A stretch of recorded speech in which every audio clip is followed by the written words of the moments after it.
우리는 어제 11장의 말씀에서 여호와의 복을 어떻게 유지할 것인가에 대한 말씀을 우리가 함께 배웠습니다.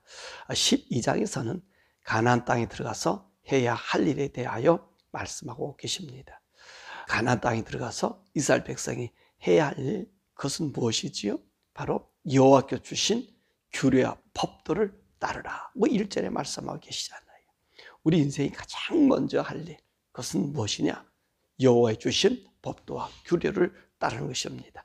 자, 이렇게 여호와 법도와 규례를 우리 성도들에게 주어서 하나님께서 정해 주신 이 인생의 삶들, 우리가 살아가는 이 세상에서요, 그것을 보이는 거예요. 그렇게 보이는 것이 곧 우리가 하나님을 섬기는 일이고, 그것이 하나님을 높이는 일이고, 하나님을 나타내는 일이에요. 그래서 오늘 모세는 이스라엘 자손들에게 이제 가나안 땅에 들어가서 너희들은 여호와의 주신 규례와 법도를 따르라, 그렇게 말씀하십니다.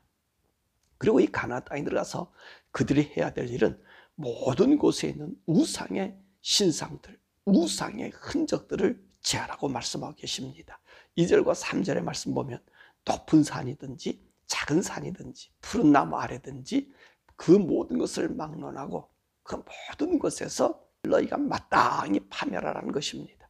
그래서 그 제단을 헐고 그 주상을 깨뜨리고 아세라상을 불사르고 그 조각한 신상들을 찍어서 그 이름을 그곳에서 멸하라, 그렇게 말씀하십니다.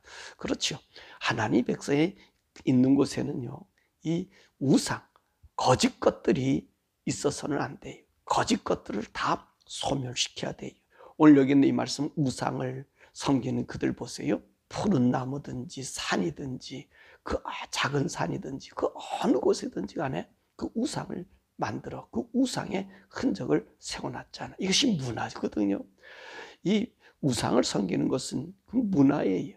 환경의 조성이고 최고의 그들의 가치관이에요. 그런데 우리 하나님 가치관 외에 이 세상에는 다른 가치관이 없어요.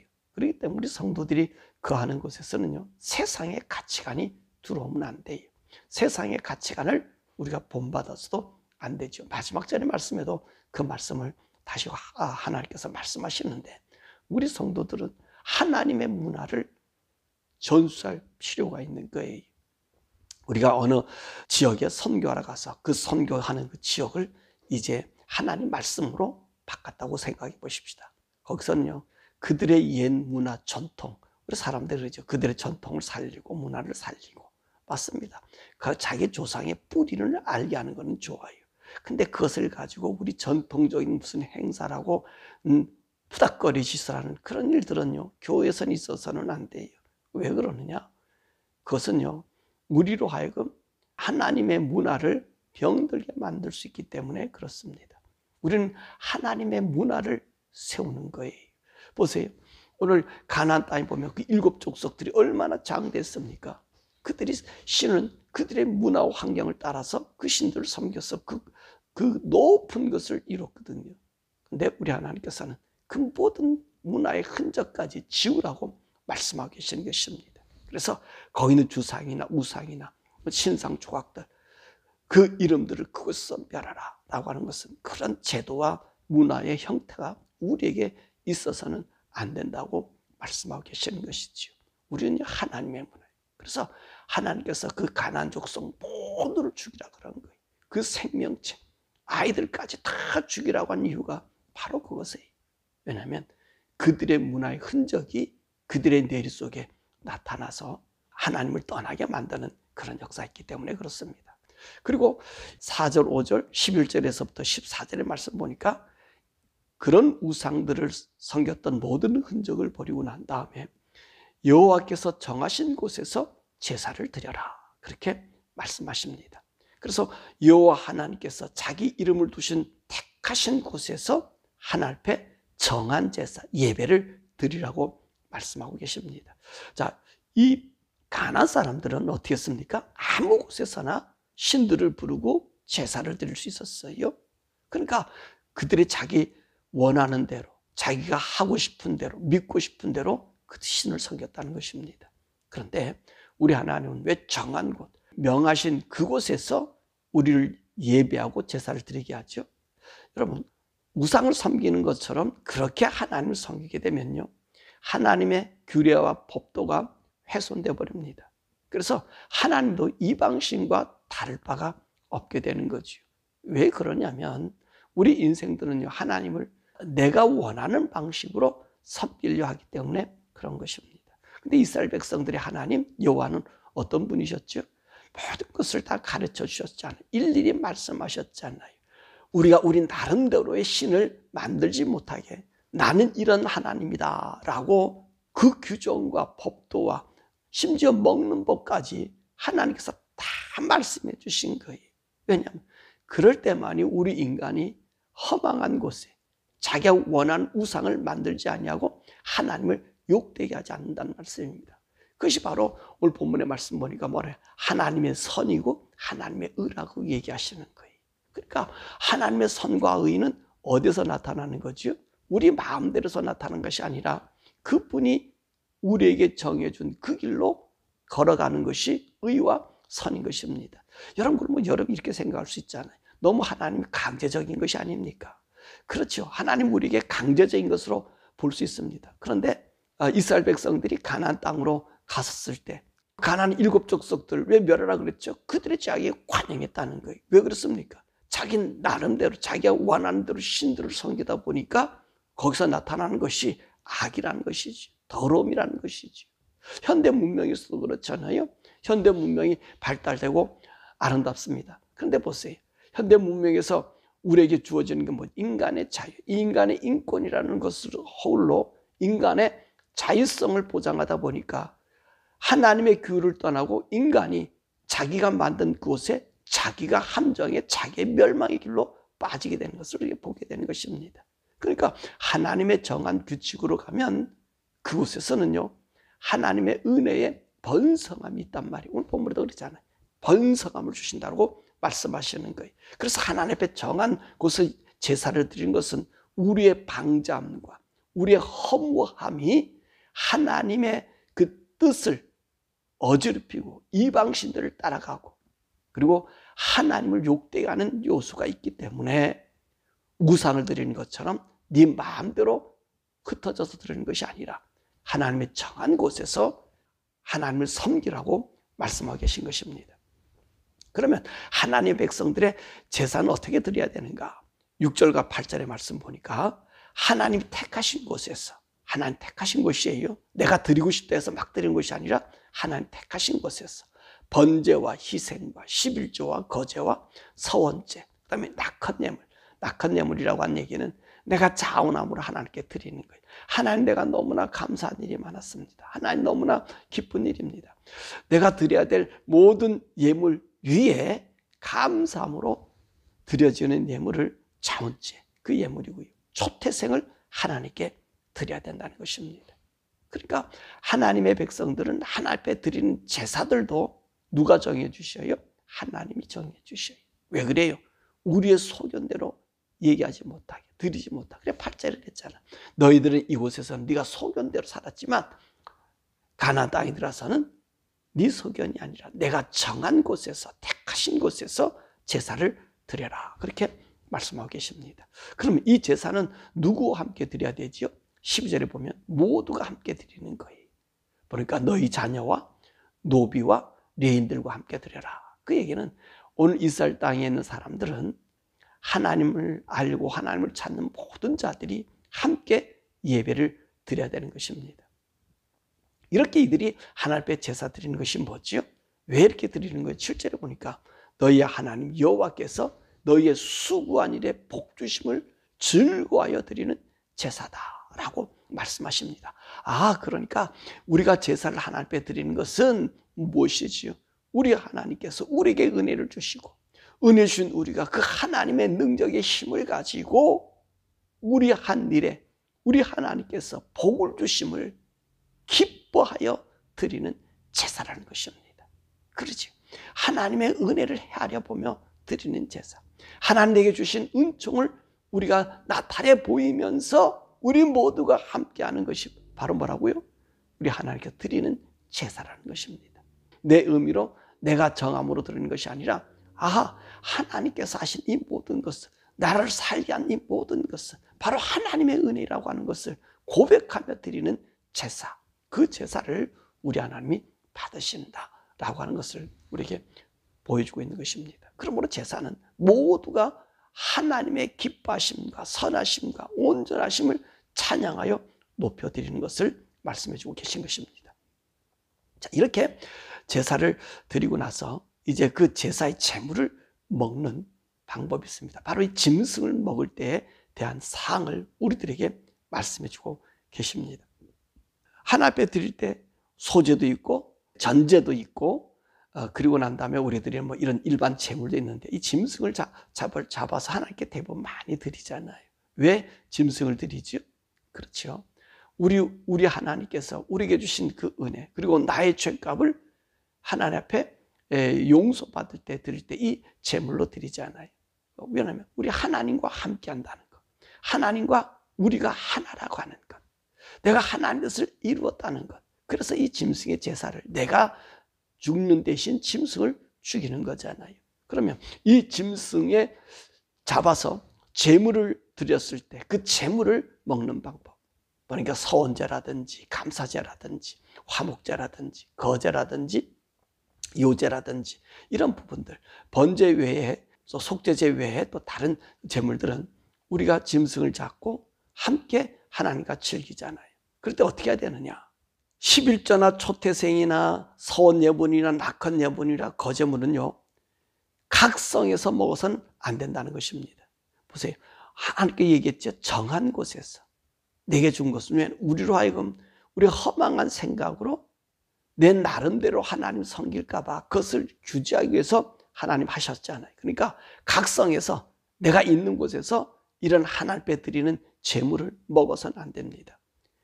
정해진 곳에서 먹어야 된다라고 말씀하십니다. 그래서 이 처음에 실로에서 드리다가 그다가 나중에는 하나님께서 예리 정한 곳으로 가서 이제 제사 드리고 예배를 드렸어요. 사무엘서 보면 사무엘이 그 지역으로 갔었을 때 그 사람들이 제사 제물을 준비해서 선지자와 함께 그곳에서 하나님 앞에 제사를 드리고 함께 음식을 나눠 먹은 것을 볼 수 있습니다. 그래서 정한 곳에서 하나님께서 먹겠어요. 그러다 나중에 다윗 때는 어떤 일이 생겨졌어요? 예루살렘에서 하나님 앞에 제사하고 예배했잖아요. 그렇죠? 그래서 오늘 본문의 말씀 보니까 너희가 모든 안식을 처할 때, 안식에 다 거할 때, 그럴 때 하나님께 정한 그곳에서 너희들이 예배하라. 그래서 예루살렘 성전이 세워지니까 그곳에서 이스라엘 백성들이 모여서 예배하고 경배했던 것을 보게 되고, 그리고 하나님 앞에 온전한 제사를 드렸습니다. 그럼 왜 제사 음식을 왜 하나님 앞에서 먹어야 되죠? 이것은요, 제사 음식은 일반 음식과 달라서 일반 음식처럼 먹어서는 되는 것이 아니지요. 왜 그러지요? 하나님께 드린 것은 하나님 앞에서 먹는 거예요. 하나님이 주신 은총을 세워보면서 먹는 거예요. 그렇기 때문에 오늘 제사 제물은요, 아무 데서나 다른 이 가나안 족속들은 자기가 원하는 곳에서 먹었잖아요. 푸른 나무 밑이나 작은 산이나 높은 산이나 바위 밑이나 아무 데서나 자기들이 잡아서 거기서 먹을 수 있었어요. 근데 왜 그러지요? 그럼 우리 인생들이 방자하게 행한다는 거예요. 왜 이분들이 11조와 초태생 소원제물 이거 드리면서 즐거워했죠? 하나님께서 우리에게 주신 은혜 복이다 라고 하면서 여호와 하나님의 은혜를 기리며 함께 즐겨서 먹었다는 것입니다. 그러니까 제사 제물 같은 경우는 반드시 하나님이 정한 곳에서 먹었습니다. 그리고 일반 짐승을 먹을 때 15절, 20절에서 22절의 말씀 보면 여러분, 이 일반 짐승은요, 정한 자나 부정한 자나 어느 누구가 할 것 없이 원 없이 먹을 수 있었다는 거예요. 이스라엘 땅에서는 하나님 앞에 드리는 제물은 제단 앞에서 먹지만 일반 제물, 일반 그 생축들은 내가 먹고 싶을 때 어느 뒤에서든지 잡아먹을 수 있어요. 그러니까 예배 드리는 제물은 하나님 앞에서, 일반 제물 고기는 내가 어디서나 먹을 수 있었습니다. 그런데 금지된 사항이 있어요. 16절과 23절에서 25절의 말씀 보니까 피는 먹지 마라. 여러분, 피는 절대로 먹어서 안 돼. 하나님 앞에 드리는 제물이라 해도 피를 먹어서 안 되고요. 또 일반 생축을 잡아서 내가 고기를 먹고 싶을 때 이 짐승을 잡아서 그 짐승의 고기는 먹어도 절대로 피는 먹어서는 안 됩니다. 이것은요, 홍수 이전 시대에는요, 인류들에게 우리 하나님께서 채소와 과일을 먹게 했습니다. 왜냐하면 그때 지구 환경이 온난한 지구 상태였거든요. 어느 지역이든지 따뜻해서 정말로 과일이 풍부했습니다. 그리고 거기에는 온난한 기후에 무병장수한 시대였었어요. 그래서 평균 870살 이상의 삶을 살았던 사람들이거든요. 그러니까 그 당시에는 과일과 그리고 채소만 먹고 살았어요. 근데 노홍수 이후에는 이 지구를 보호하는 물층이 없어져 버려서, 그리고 난 다음에 이 지구가 지금 같은 온도를 극지방이 생겨지게 된 거예요. 그래서 오늘 이 극지방들이 생겨지고 난 이후에는 우리 환경들 속에 고기를 먹을 수밖에 없는 환경이 되었다는 것입니다. 우리 하나님께서 바로 이 노아 홍수 이후에 노아에게 얘기했잖아요. 너희들은 모든 짐승을 너희 식물로 취할 수 있다. 먹을 수 있다. 그런데 거기서 무엇을 말씀하세요? 너희들은 절대 피를 먹지 마라. 그렇게 말씀하셨어요. 오늘 본문의 말씀이니까 피는 그 생명과 하나라는 거예요. 그렇죠? 피가 우리 생명에 있다는 말이에요. 생명이 피에 있다는 말이에요. 그러니까 이 피를 먹는다는 것은 생명을 먹는 것, 다시 말해 살이 나는 것과 같다라고 말씀하는 거예요. 우리 주님께서 피를 먹으면 반드시 하나님 앞으로부터 끊어진다고 얘기하잖아요. 끊어진다는 말이 뭐지요? 하나님과 관계없는 자가, 하나님 명령을 어긴 자가 되고 그 사람은 하나님의 버림당한다는 말씀이죠. 그러니까 오늘 피를 먹지 못하게 만들었습니다. 어떤 분들은 왜 이 피를 먹지 말라고 하냐면 우상에 섬기는 사람들이 신과 교통을 위해서 그 피를 먹었기 때문이다, 그렇게 얘기하는데 그게 아닙니다. 그 사람들은 그렇겠지만 우리 하나님은 원천적으로 피를 금한 거예요. 피는 우리 생명이고 그 생명이기 때문에 먹지 말라고 얘기합니다. 그러면 이 피는 그때만 먹지 않느냐? 지금도 먹어서는 안 되는 거예요. 지금도 이 피를 먹어서 안 돼. 이거는 사도회의에서 결정했어요. 사도에서 결정하고 난 이후에 그 어느 때 피를 먹어도 된다는 말은 한 번도 없습니다. 근데 암암리에 사람들이 피를 먹잖아요. 순대 먹잖아요. 순대요, 피 들어간 순대 먹으면 안 된다는 거예요. 그럼 우리 교인들은 순대 장사하면 안 되고요, 선지국 장사해서는 안 돼요. 왜요? 하나님께 끊쳐지는 거예요. 이거는 풀어진 법이 아니에요. 풀어진 법이 아니기 때문에 교회는요, 그 피 장사하면 안 돼. 순대 장사를 한다든지 뭐 선지국 장사를 한다든지 우리 성도들이 그것은 금해야 돼. 근데 여러분, 내장탕이 있죠. 내장, 위는요 제사장이 먹었던 음식이에요. 그러니까 소의 내장들은요 여러분 먹으셔도 돼요. 근데 피는 안 돼요. 피는 절대로 먹어서 안 된다는 것입니다. 또 하나님께서 금기한 사항이 있죠. 29절 31절 보니까 저들의 신들을 탐구하겠다 하지 말라, 그렇게 얘기해요. 그래서 저들의 자취를 밟다가 올무에 걸리고 그들의 신을 섬긴다는 말씀입니다. 그리고 나서는 나중에는 타락의 끝판왕을 보는데 자기 자녀들까지 불에 집어넣는다고 말씀하고 계신 거예요. 여러분, 우리가 다른 종교를 연구한다, 탐구한다, 그 얘기를 이건 우리에게 있어서는 안 되는 거예요. 교회에서도 그런 얘기하면 안 되는 거예요. 왜요? 다른 종교를 탐구하다 보니까 그러잖아. 너희가 그 자취를 탐구하다가 그 신을 따라 섬기게 된다는 거예요. 그러니까 우리 인간은 허망하기 때문에 하나님 법을 등지려고 그래. 하나님 법을 떠나려고 그래. 그게 생명인데, 우리 마치 우리가 말 안 듣는 자식들처럼 부모가 미흡고 부모가 싫잖아요. 근데 나중에 보면 부모가 제일 정답이었단 말이에요. 부모가 제일 우리를 사랑했다는 말이에요. 그걸 알게 돼서 나중에 나이가 들면 부모 생각하지 않아요. 나이가 들면 들수록 부모가 더 옳았다고, 부모한테 잘못한 것들이 여러분 자꾸 생각나잖아요. 그렇죠? 우리 하나님, 우리 말씀하신 이것은요, 다른 거 하지 말라 그럴 때는 그 너무 싫은 거예요. 아닌 것을 좀 우리가 해보고 싶은 거예요. 그러다가 어떤 일이 생겨져요? 우리가 그 죄악에, 그 우상의 허망함에 빠져든다는 거예요. 그러니까 오늘 하나님께서 모세를 통하여 이스라엘 백성한 말은 절대로 그 신을 탐구하려고 하지 마라. 그러다가 빠진다는 것입니다. 그리고 우리 안에서 뭐라고 말씀하세요? 오늘 28절과 32절에 우리가 영원한 복을 받는 비결, 내가 내게 명한 이 모든 말을 지키면 영원히 복을 받고, 그리고 모세는 절대 이 말씀을 가감하지 말라 그렇게 말씀하셨어요. 여러분, 하나님 말씀 가감하는 게 아니지요. 가감하는 게 아니에요. 하나님 말씀 그대로 믿는 거예요. 그것이 우리 생명이에요. 이 말씀은요, 요한계시록 22장에서도 말씀하고 계셔요. 절대로 너희들은 이 말씀을 가감하지 마라. 그대로 믿어라. 주님의 말씀은 생명이에요. 주님의 말씀은 틀린 게 없어요. 의예요. 선이에요. 그렇기 때문에 이 말씀대로 살아가길 바랍니다. 저와 여러분들이 하나님 백성 되었습니다. 우리의 가나안 땅은 예수 믿으면서 예수님이 나의 구주가 되는 순간 우리는 하나님의 가나안 땅이 되었어요.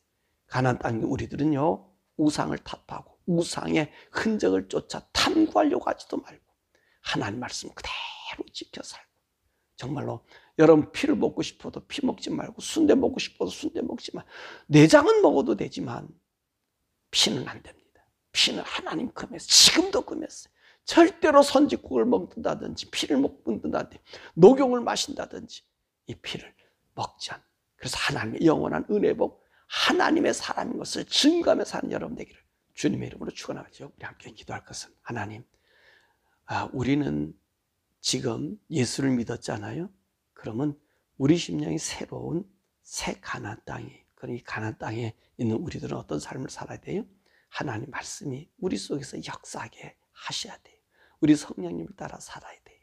그래서 우리가 잘 깨닫지 못하고 그러면 이 성경으로 돌아가서 성경을 보면서 그 하나님의 말씀을 깨닫거든요. 너무나 중요한 거예요. 그러므로 저와 여러분들이 이 하나님 말씀 그대로 지키고, 우리가 뭐를 먹지 말라 그랬어요? 피를 먹지 말라 그랬어요. 그러니까 피가 들어간 순대를 먹으면 안 돼요. 피가 들어간 순대 먹으면 안 됩니다. 선지국 먹으면 안 됩니다. 여러분, 이게 우리 성도들이 꼭 지켜야 될 일이에요. 신약 성경도 꼭 지켜야 되는 거예요. 왜요? 피 먹으란 말은 한 번도 안 줘. 사도들도 피 먹지 말라 그랬어요. 그러니까 사도회에서 결정한 이 사항은 한 번도 변경된 게 없어요. 피 먹으면 안 돼요. 어떠냐고 마시는 건 성경을 모르는 자들이, 하나님 말씀을 모르는 자들이. 여러분, 하나님 말씀 알기를 원하고 몰랐으면 이제부터 피를 먹지 말고 하나님 말씀의 법이 살고, 세상 문화가 내게 들어오지 않아 답답하게 보일런지 모르나 그 답답함이 하나님의 의요, 하나님의 선이요, 하나님의 영광입니다. 그 흔적을 추적하지 말라 했으니 세상을 따라 살지 않고 하나님의 의가 나를 이끌어 사는 그런 복된 성도, 하나님 말씀을 읽는 성도, 하나님 말씀 가감하지 아니고 내 속에 역사하는 우리들 되게 달라. 우리 주여 부르고 함께 기도하자.